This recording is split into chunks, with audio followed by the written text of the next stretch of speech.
Hello and welcome to this introduction to behavioral targeting brought to you by the Laredo Group. The Laredo Group provides training for advertisers, agencies, and publishers worldwide. You can learn more about us at www.laredogroup.com. My name is Rob Graham, and I'm the Vice President of Creative and Technical Training for the Laredo Group, and I'd like to spend a few minutes today and introduce you to behavioral targeting as a way of reaching the right consumers with the right message at the right time. Now, it's no surprise to any of us that advertising has changed quite dramatically over the last few years. And within this new targeting paradigm, we've discovered that we don't necessarily need to bring the right person to the right website as much as we can bring the right ad to the right person when they visit any website. So as a result, with behavioral targeting, we're able to watch and observe people who come to websites and learn a little something about them and what it is that makes them tick, what it is that they're interested in, what it is that they're looking for or following along. And by creating this relationship between the consumer who visits the site and identifying the best advertising to put in front of them at that time, we get much better results, and consumers also come in contact with offers that are relevant to them and meet their personal needs. Now, in order to do this, it requires some planning ahead by publishers so they can identify which sites and which pages on sites are going to be most relevant to meeting the needs of certain visitors. Instead of using some of the traditional targeting approaches like demographics, we're using new approaches like psychographics.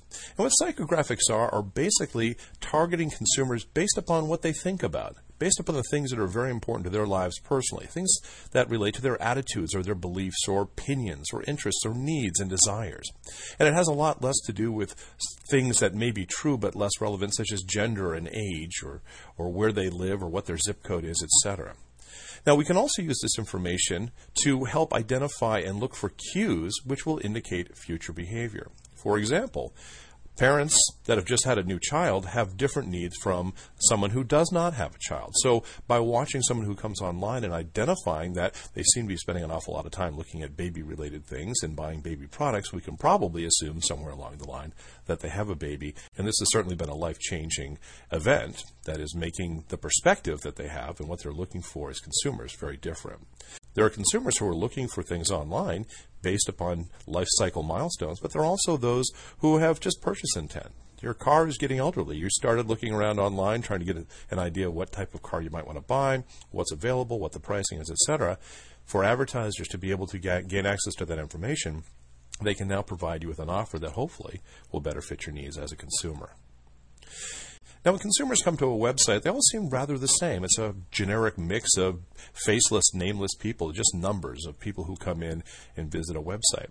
However, by going in and measuring and looking to see who these individual visitors are and the type of content they're accessing and the kinds of things they seem interested in, we're able to get a better sense of who they are and what they might be interested in.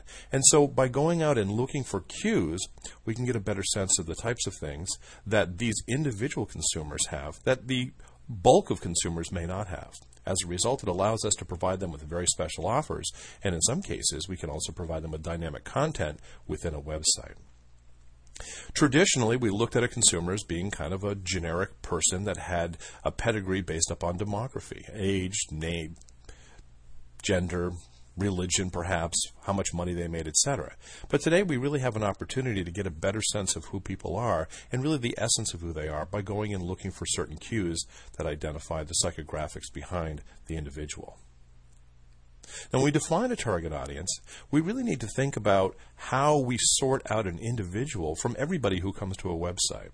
So when we have lots and lots of people coming to a website and we need to identify certain members of that group so that we can put them, in essence, in another bucket, how do we do that? And what we do is we create segments. And segments are really based upon rules that are set up to identify who belongs in the segment and who doesn't belong in the segment. So, for example, if you wanted to measure interest based upon the number of times someone had visited sites during, say, a 30-day period, and you also want to make sure that they visit theme-targeted pages at least a certain number of times, and you could also have criteria based on demography that says, and they live in the eastern United States, then that's the person you would take out of all of the visitors and put them in a special bucket, if you will, as your target site visitor. Not too long ago, advertisers looked up on the market pretty much as everybody was possible fair game as a consumer. But the truth of the matter is, we realize, and have realized for many years, that any offer that's being made really is only going to appeal to a smaller group of those consumers. And in this case, we could go into the large throng of possible people who visit a site and look for cues that would tell us which of those people are in the market for a new car. Now, likewise, even within this group, we can become more granular and go in and look and find the people who are interested in different types of automobiles. As opposed to just a generic car buyer, we can look for people who are interested in specific models and specific features and incorporate that as part of our segmenting. Now, the publishers go in and they identify the areas of common interest. So you're a site owner, you want to be able to find the people who come to your site and identify who they are. What you're going to need to be able to do, first of all, is create these segments, and part of it starts with identifying the rules. Now, sometimes we look at things such as the frequency of visits. The more often a person comes to the website, the more interested they are in the types of products and services or information that website provides. It also depends on the type of content for the site and the pages on that site that individuals seem to visit most often. There's also a time of engagement. The consumer who comes and spends 10 minutes on the site is worth more inherently than the person who comes in for 10 seconds. So identifying how long people stick around and what they view is also an important criteria for identifying consumers who are going to be best to be put in these segments. And of course, we can use traditional targeting data such as geo-targeting to identify where they are in the country, as well as some of the demography we've talked about. So a publisher would first determine what they want to identify as the points of criteria for the individuals that would go in that segment. So for example, let's say you have a pet-related site that is looking for people who come in who are specifically dog interested. So they can go in and measure how many times these people come in and visit a dog theme page during a 30-day period. What would happen then to set this up is the publisher would have to go into the web pages and they would have to put in codes that could communicate whenever anyone went to that page and keep a count on the server so we can identify that this is taking place.